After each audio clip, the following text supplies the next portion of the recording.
Hello and welcome to Restoring Our American Republic. I'm Chuck Bonite with The Nature of Things, where we are realigning God, government, and natural law so that we might restore our American Republic. If you will, let me share a little bit of history because it's important to remember that President Bush Sr., Bush 41, did to Ronald Reagan's economic policies the same thing that Joe Biden did to President Trump's economic policies. He reversed them.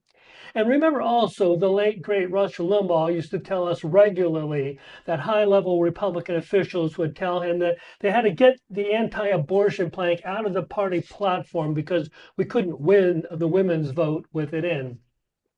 Just 2 points among many to conclude that the Republican Party has not been all that into conservatism. And also, why the Republicans in office now have to be shamed into supporting President Trump.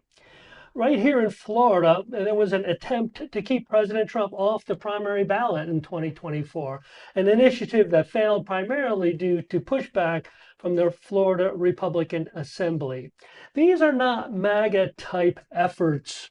And to add to these issues, the expulsion of MAGA Republicans from the RPOF is continuing, even as President Trump brings peace to the world and prosperity to our nation. Why would that be? With us this morning to help answer some of those questions is Trent Wayman. Welcome, Trent. How are you this morning? Hi, Chuck. I'm good. Thanks for having me. Like you said, my name is Trent Wayman, and I was the duly elected state committeeman for Manatee County. I won 60% of the primary vote, and the people sent me to represent them as the Republican representative for the county. And also with us is the duly elected Manatee County State Committee woman, Jacki Heisse. Good morning, Jacki. Good morning, Chuck. Thanks for having me. And just to follow up with Trent, I was elected as well in August of 2024 in a four-way race with 37% of the vote. There you go. And as we get ready to get into this, let's welcome Mike Levine. Good morning, Michael. Thanks. It's great to be with you guys. I'm really looking forward to hearing Trent and Jacki run down exactly what happened in Manatee, because that was a really big deal around the state. And I think our audience would be very interested in hearing how that went down and get their insight on all that as it continues across the state, Chuck. So we'll get right on into it. What is going on with the Republican Party of Florida, especially in Manatee County? If I could start Trent? out, I would just say in one word, I would say corruption. Corruption is the biggest issue in the Republican Party. Jacki and we both joined the Republican Executive Committee around the same time. It was in February of 2021. We both were Steve Bannon War Room fans, so we were part of the MAGA crowd that came in. The grassroots wanted to be involved, but it being the top-down establishment that the Republican Party is, they don't want grassroots involved. Jacki, do you want to Jacki? comment that? Yeah, Trent's right. I joined after the stolen election, along with a lot of other America First people. And one of the first things we found when we went to these meetings was that there really wasn't a whole lot going on at the meetings, at the county meetings. They were a lot of parliamentarian things like approving minutes and just approved absences, excused absences. And there might be a speaker or two, but you really weren't allowed to ask a lot of questions. And a lot of us got together on the side that were new and said, what's this all about? We want to make an impact. We want to have input into who's running and input into our government. And we were just spectators. It was almost like going to church. And there was no growth in the group because of that. And there was no orientation of how the rules were or how you were supposed to conduct yourselves in these meetings. So we started meeting on the side and learning about all this and learning about the rules. And we started to make progress in sharing that with the other members of the committee and actually having the committee have input the way that the party is supposed to be designed. And the thing is that I always say is that really the Republican Party at this point at least in our county, was political theater. From the time I joined back in 2021 and until now, there's these rules and there's this structure, but there really isn't anything real that was happening. And once we got to the point where we actually, Trent and I ran for office and won, and we had the floor of the committee, and we were going to take control from the bottom up, that's when all the sparks started flying, and we were out of our jobs, and the whole committee was actually removed. The entire committee was removed. So, Mike, Yeah. Yeah. So it's interesting. I think what a lot of people really aren't saying that I'm hearing you say that you came to the Manatee County REC really as part of the war room precinct strategy, right?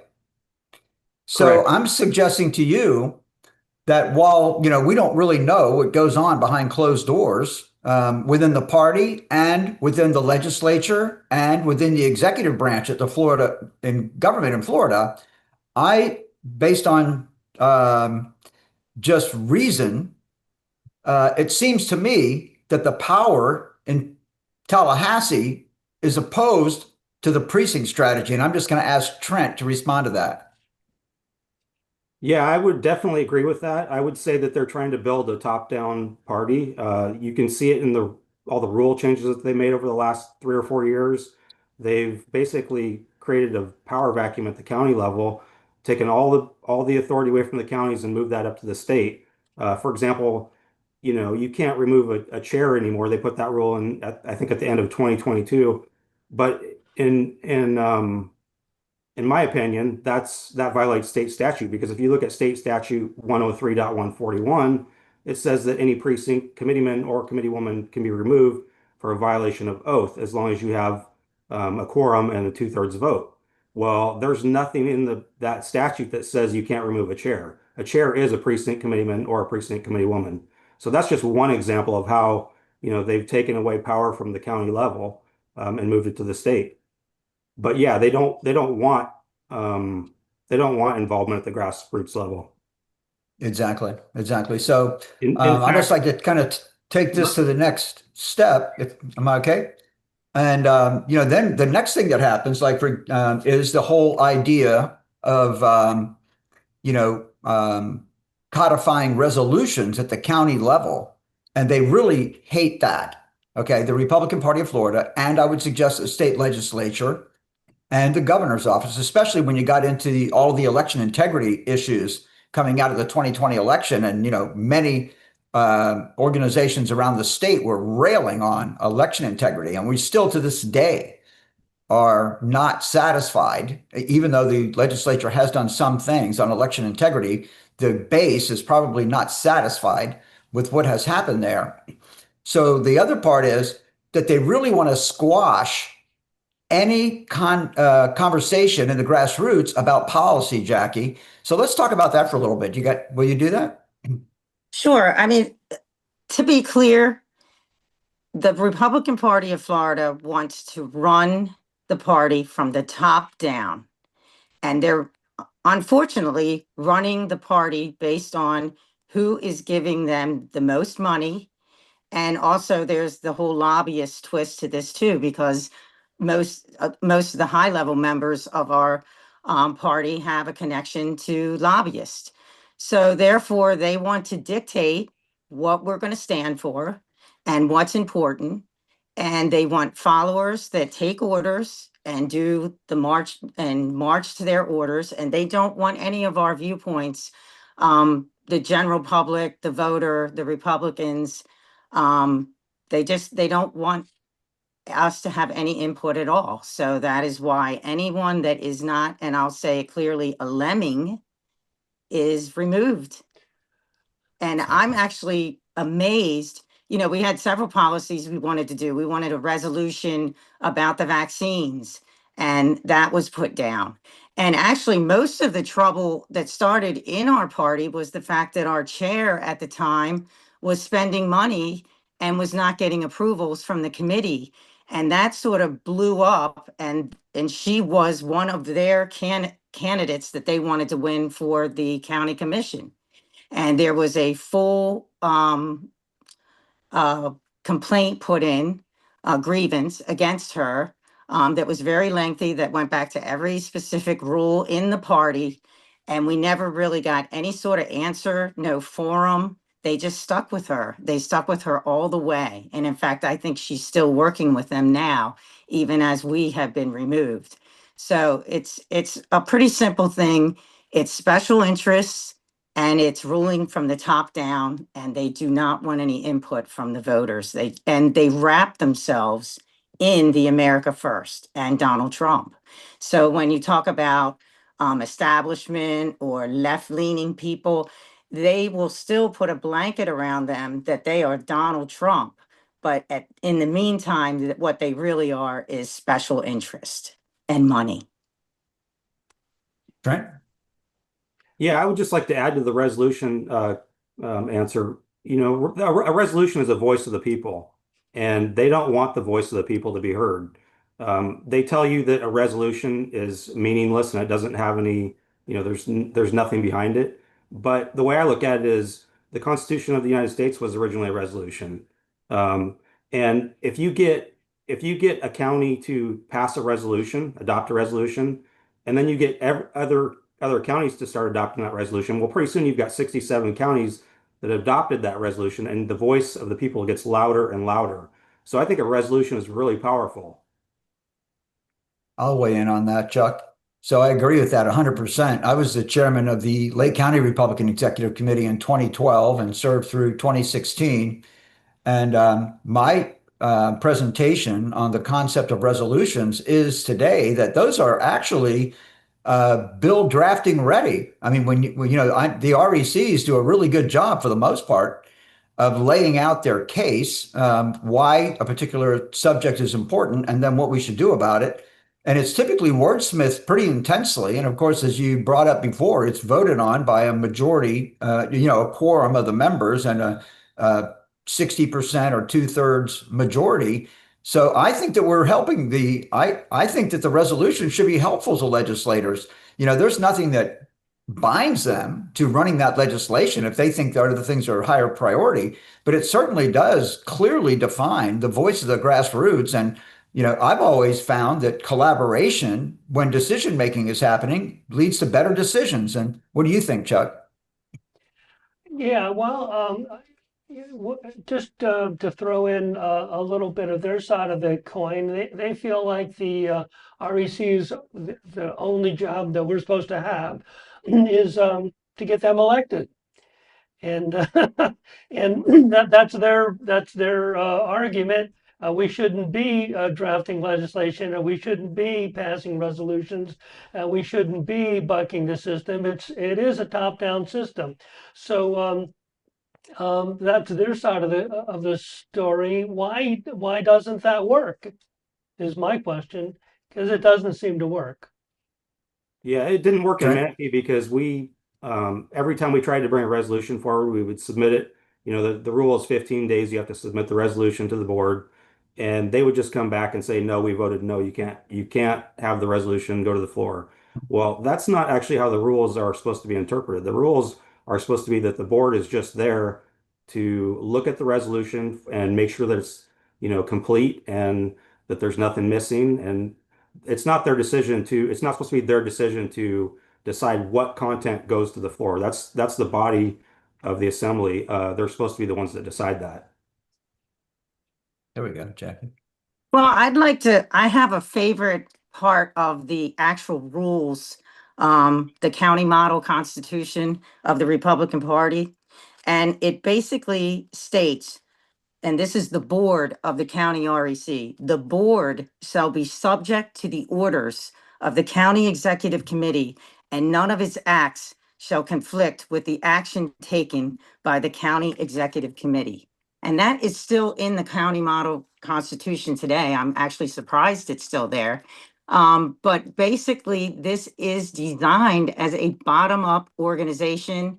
In its rules, they've changed some things to make that more difficult, but the basis of these documents were always that we join a party in order to organize so that we can elect representatives and have an influence over our government. And that's not happening. That is not happening right now. And I'd like to also, on a different topic, just quickly, because I'm sure something will come out on this after our discussion today. But the reason when we received letters that we were removed for behavior type issues, it was very general. We received this letter on March 13th, but it basically our removal was based on our disruption with Manatee REC operations and the implementation of their turnaround plan. And I want to state that there were no Manatee REC operations going on. We had been suspended since September 7th. And Trent and I were never included in any sort of turnaround plan type activities. We had no knowledge of such a turnaround plan. And neither one of us has ever received a grievance, a formal grievance outlining the specific actions of what we did.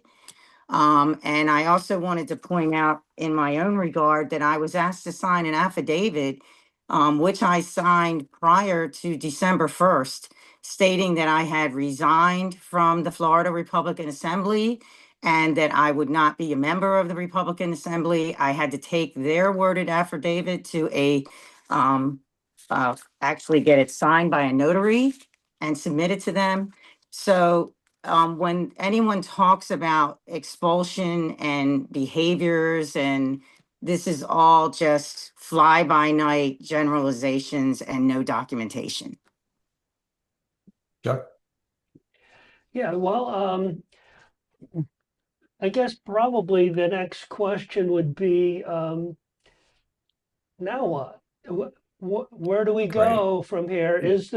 Is there any Yeah. purpose in in being involved in the RPOF, the local RECs, or is it time to just put your time and effort somewhere else? Well, I can answer And that we'll go to question. Jackie. Go ahead, Trent. Go ahead. I'm actually already putting my time and effort somewhere else. I don't believe I watched the Robin Lum show you guys had on last week, and I don't believe that the Republican Party is redeemable. And the reason, I mean, the reasons are many, but kind of what we've discussed here on the show today is that it's a top-down organization. It's about money. You got these big power brokers in Tallahassee that are basically selecting all the people that their donors want to get elected. And that's at odds with the whole MAGA movement. The MAGA movement is a grassroots bottom-up organization to try to get the best candidates elected, and that's just not what they want. So what we've done, a couple of my friends and I we've started the America First Party of Florida. We started that back in June. Originally, we started with 9 members, and today we're over 6,000 members. So we're growing that, and that's going to be a place for disenfranchised, real, true conservative Republicans to go for a grassroots movement. Jackie? Sure. I guess what I see as the future, I could see myself in a different party in the future. Right now, due to closed primaries and where we are with candidates, I'm still a Republican as I've been since I was 18, registered in the state of Maryland, believe it or not. So the things I see is that going forward, we need to find good grassroots candidates to run. And when we find these candidates, we are going to have our grassroots support of those candidates, even if it's not within a formal Republican Party structure. We have our contacts across the community. As they say, all politics is local. And I think it's very difficult to try to run campaigns from Tallahassee in Manatee County. It's just not going to happen that way. So the first step is getting good grassroots candidates running. But then the second part is educating the voters, which is the tough part in that you don't have the money that the RPOF has to support you. But we need conservative media and reliable conservative media, and we need a precinct strategy structure outside of the RPF's control, in my opinion. And we'll be doing politics the old-fashioned way, just on the outside. Mike, did you have something to say there? Yeah, so it's really interesting. I've learned over the years that when you look around the state of Florida and you see the predominantly red counties and you see the predominantly blue counties, as we've said already, it's really not an ideological difference. The voters don't join the party because of an ideology. And of course, the Republican Party of Florida would agree with that, and they love that, right? They don't want Republicans, and I would suggest Democrats don't want Democrats being ideological. They just, so long story short, if you go back to the founding of our country, of our state, let's just say, and the incorporation of counties and cities and all that kind of stuff, I'm saying to you that the whole process is set up so that there are extremes in the various different counties, which makes the election decided in the primary, where there's much lower voter turnout and it's much less expensive. So the thing about the Trent's America First Party is you bypass the primary, and now your job is to win in the general because your candidate is going to be on the ballot in the general. So that's it. And then, of course, I ran for public office in 24, and Chuck and I together, went door to door for thousands of doors. And the obstacle you have to overcome is that a lot of, I'm going to say, a lot of Republicans, half, let's just say, really are totally unplugged. They just say, look, we're Republicans, we always vote Republican. Or in the Democrat counties, they would say the same thing. We're Democrats, we always vote Democrat. So it doesn't really matter who the Democrat nominee is. We're going to vote party line. And that's the challenge that anybody has to overcome. But I do suggest that getting past the primary is a major hurdle, Chuck. Yes, it is. And, again, I've been a Republican for quite a little while, and literally every presidential election after President Reagan, you kind of had to hold your nose and vote Republican.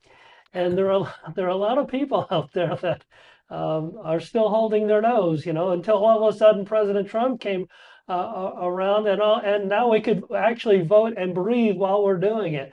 We talked about the top-down aspects of the Republican Party. Republicanism is bottom-up politics.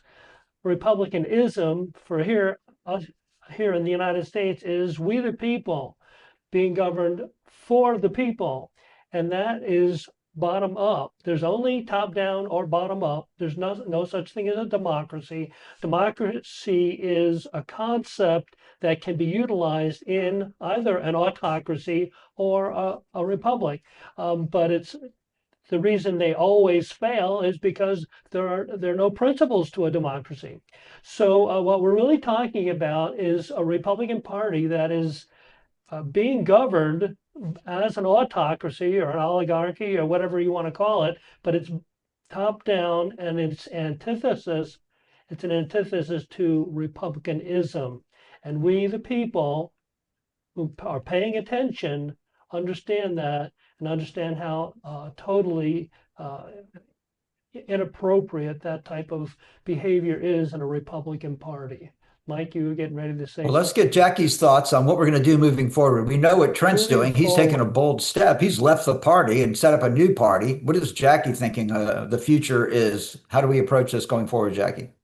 Well, as I mentioned, it's getting good people to run, good grassroots candidates that are going to represent the people, the voters, and are according to our principles, and then getting a network of people in neighborhoods, precinct by precinct, to get the word out and support them and to educate the public.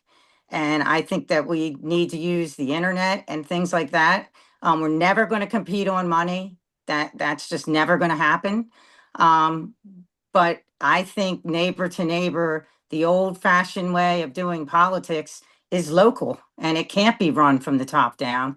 And while we aren't sitting on the REC committee, which I believe we don't even know who's on it at this point, there are maybe 30 or less people that were interviewed and selected to be on that committee. They can't compete with our network that we're going to build to make sure people are educated for the next primary election. Very interesting. Chuck? Yeah, Manatee County did a very good job of getting grassroots officials elected, and that organization probably still is somewhat in place. So the future, go ahead. Why don't you respond to that, Jacki? Well, I want to point out the fact that when we did that, we had exactly, I believe, 2 REC meetings that year in 2024 because our chairman refused to have meetings. And we had special meetings, several special meetings that were not recognized by the RPOF. But basically our Republican Party, the official party in Manatee County, was totally inactive for that primary election. And that was supported by the community, the Republican Assembly. And so that's what we plan to do in the next election as well. That's awesome. Yeah. So it's interesting. Today we've walked through this thing with the precinct strategy and all that. And then you guys informed us, like so many other REC members around the state, that when you go to REC meetings, they're kind of administrative type of things, signing off on budgets and a little speech from the chairman and the state committee man and the state committee woman, and everybody goes home. But isn't it true? Like, for example, I found that most people at the Republican executive committees don't want to go door to door. They don't want to make phone calls. They don't want to put signs in the ground. They don't want to do those kind of things, interestingly. So my comment to the Republican Party of Florida is that your best people, you're alienating your best people when you expel these patriots from the Republican executive committees. The only thing we would really have to do to realign would be just let the Republican Party of Florida agree that the local party has a voice in what goes on in the Republican Party of Florida. And of course, we've been fighting that since day one. So I'm not saying, it'd be great if the Republican Party of Florida would do that. And, but they're losing their best people. They're expelling their most active, most proactive members. So I think I think that if I was the chairman of the Republican Party of Florida, I would rethink that, Chuck. Yeah, one would feel that that's something that maybe they didn't understand when it first started, but it certainly is something that's becoming very, very obvious. So I would basically say that, yeah, you're absolutely right. Now, we are kind of coming to the end of our time, and I was hoping that I could give each of our guests a few minutes to just kind of sum up your final thoughts on what you would like to say to the Republicans here in Florida, in or out of the Republican Party. So Trent, why don't you kick us off with just some final remarks? Sure. Well, thanks for having me on, Chuck, and Mike. I would just say that, the RPOF is continuing to purge folks from the RPOF and from the RECs. Last week they purged a couple of really good America First chairs in Brevard and Charlotte County. So they're going to continue to do that. They're going to continue to tighten down the rules. They're going to continue to take away power from the counties. The grievance committee is a black box committee. Anyone can be removed from the party for any reason at all. They just need a grievance filed. They run it through that grievance committee. They can use Rule 22, and Evan Power can, he can authorize whatever he wants, basically. So with that kind of structure, I don't see how there's much of a fighting chance inside the party. My suggestion is to look for other ways outside the party. Jacki's got some really good ideas with, the precinct strategy. That's no matter what sort of strategy you have. I think the precinct strategy, getting networks involved locally, that's the way to go. I think Trump showed us that in 2016, that it doesn't matter what amount of money they put against you. Hillary Clinton had like $1 billion against Trump's 80 million. So money, it's not as important as a lot of people think. It's the people. So just get the people, get the word out, like find the candidates, have get your community to organize like a meet and greet or something, and just, get networks built, and that's the way we can beat these guys. Great. And Jackie, some final remarks? But before Jackie gets started, I'm sorry. Go ahead, Mike. I just want to pitch in because there is, like, for example, the Republican Party of Florida quarterly meeting is November the 7th, and there's going to be an event at that meeting. Can Trent, maybe you're the best one to just inform voters about what's going on at the Hilton. I just forget which Hilton it is. If you could just help us pin down the details on the November 7th situation. Yeah, thanks for that reminder, Mike. So on November 7th, like you said, the RPOF quarterly meeting, we're going to have everybody meet up at 11 o'clock. Hopefully people will get there sooner. We're going to have a press conference at 12 o'clock.